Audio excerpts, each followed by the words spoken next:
Warahmatullahi wabarakatuh. Halo, selamat pagi, siang, sore, malam, dimanapun dan kapanpun kalian menyaksikan video ini. Semoga kalian tetap sehat selalu. Kembali lagi di channel saya. Hari ini kita akan membahas materi mengenai ini logo channel.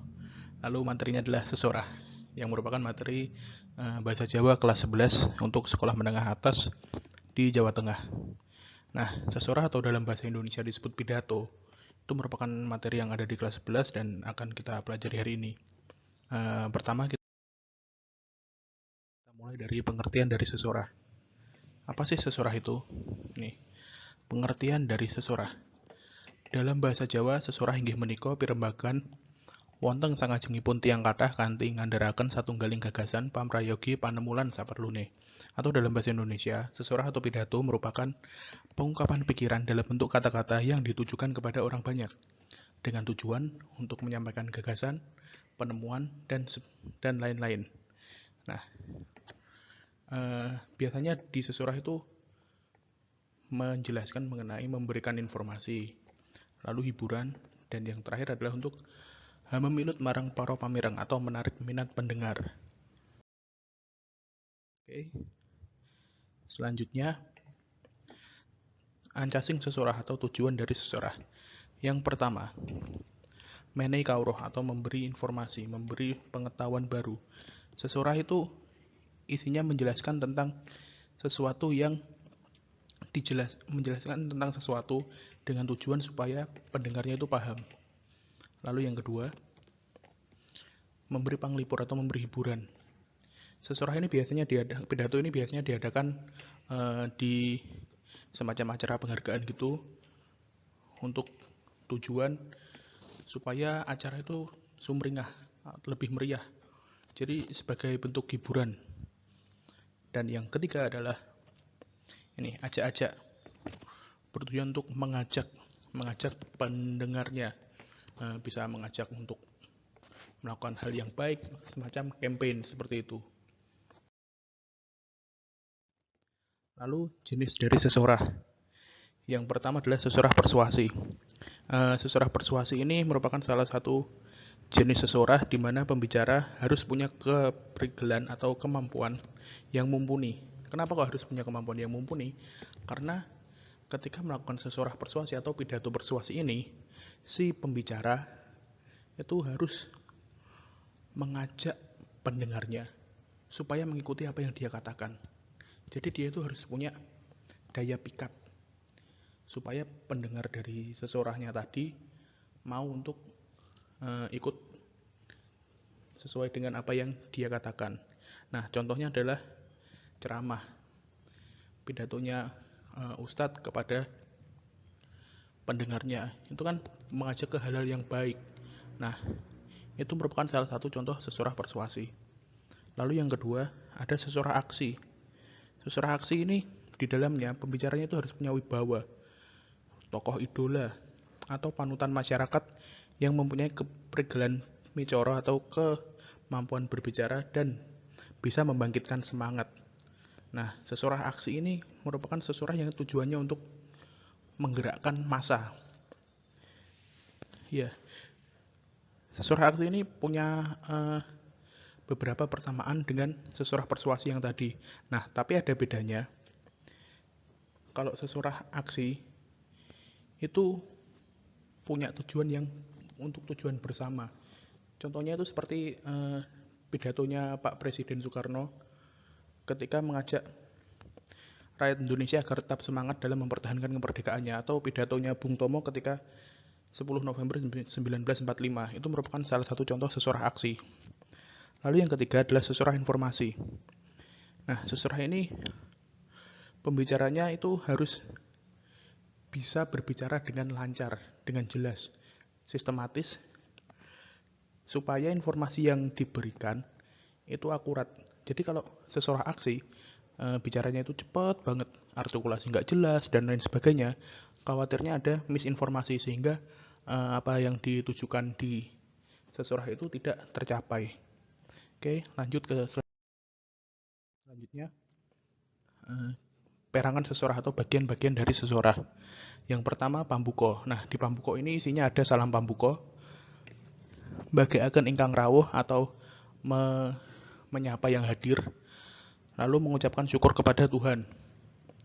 Yang kedua, surasa atau isi. Isi ini isinya yaitu inti dari sesurah apa yang ingin disampaikan oleh pembicara. Lalu yang ketiga, penutup atau wasono. Nah, wasono itu isinya ada 3. Yang pertama menjelaskan mengenai dudutan atau kesimpulan dari apa yang dia katakan. Lalu ngaturaken kalepatan atau minta maaf apabila apa yang dia katakan ada yang salah. Lalu yang ketiga, salam panutup.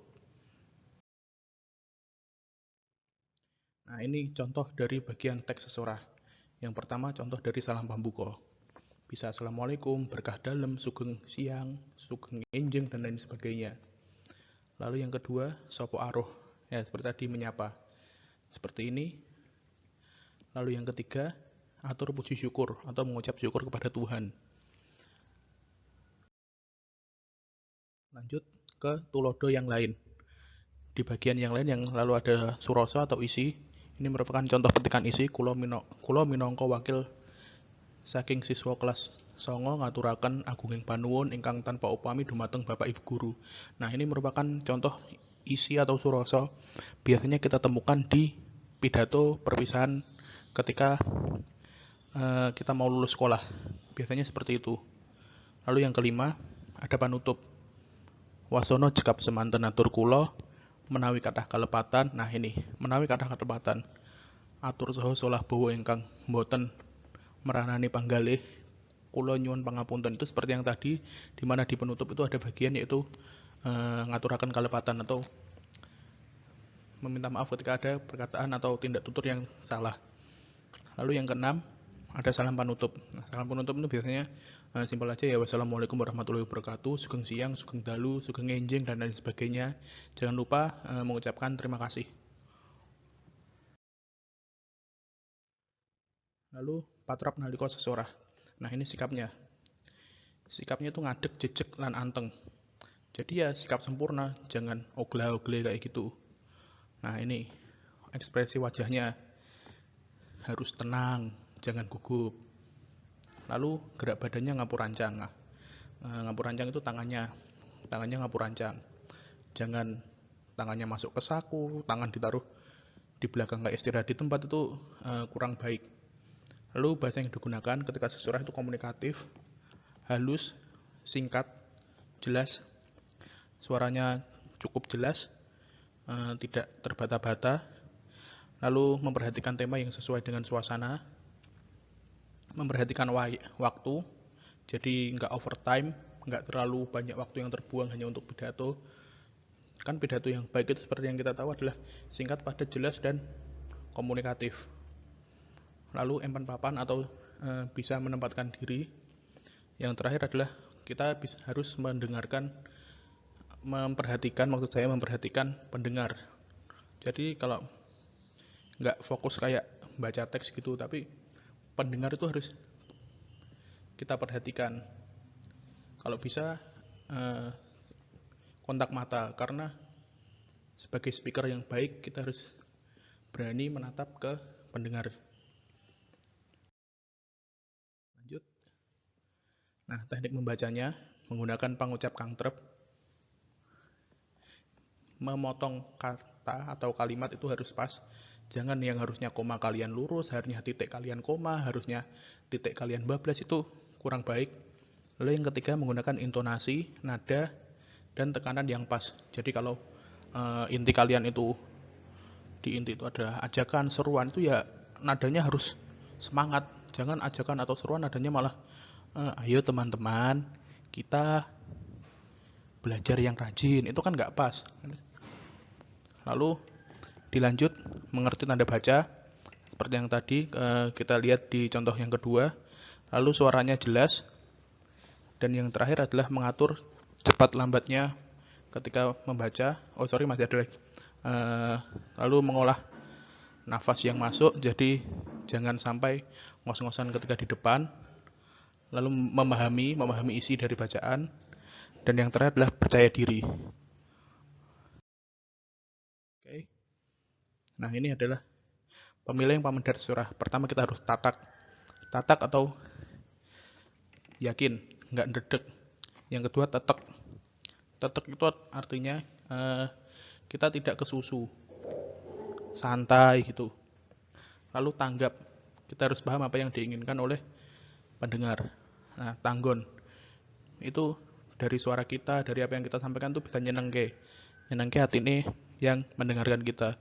Lalu yang terakhir, titis, sesuai dengan apa yang dibicarakan. Oke, cukup sekian materi hari ini. Apabila ada yang ditanyakan bisa langsung kirim WA ke saya atau mungkin di kolom komentar. Like dan share apabila kalian merasa video ini bermanfaat. Cukup sekian, sampai bertemu ketika situasi sudah memungkinkan. Tetap semangat, tetap sehat, jaga selalu kesehatan, dan tetap patuhi protokol kesehatan yang dianjurkan oleh pemerintah. Wassalamualaikum warahmatullahi wabarakatuh.